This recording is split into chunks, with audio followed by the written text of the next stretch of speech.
বন্ধুরা, পুজো তো চলেই এলো, শপিং তো করতে হবে। তাই আমি আমার ছেলের জন্য শপিং করতে আজ বহরমপুর গিয়েছিলাম। বহরমপুর যাওয়ার সময় রাস্তায় দেখি একটা গাছে প্রচুর কদম ফুল ধরে আছে। তো ওখানে নেমে একটু কদম ফুলের ছবি তুলে আমি চলে গেছিলাম আবার বহরমপুরে। বহরমপুরে প্রথমে আমরা বিশাল মার্কেট গিয়েছিলাম। তো ওখানে গিয়ে দেখি এখন বন্ধ, 10টা না হলে মার্কেট খুলবে না। তো ওখানে সময় নষ্ট না করে আমরা চলে গেছিলাম মোহন মলে। মোহন মলে গিয়ে কিছু গ্রসারির মালপত্র কিনে আমরা পাঞ্জাবি কেনার জন্য গিয়েছিলাম নবাবে। আমার ভাসুরের জন্য পাঞ্জাবি কিনবো বলে গিয়েছিলাম, কিন্তু ওখানে গিয়ে দেখি দোকান ফাঁকা। তো আমি আমার ছেলের জন্য 3টে পাঞ্জাবি কিনে নিয়েছিলাম।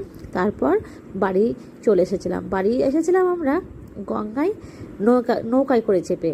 নৌকায় চেপে আসতে আমার খুব ভয় লাগছিল, কারণ গঙ্গায় ভীষণ জল ছিল, তবু মজাও লাগছিল। যাই হোক, এই পারে এসে আমাদের গাড়ি রাখা ছিল, গাড়িতে করে এসে আমরা বাড়ি চলে এসেছিলাম।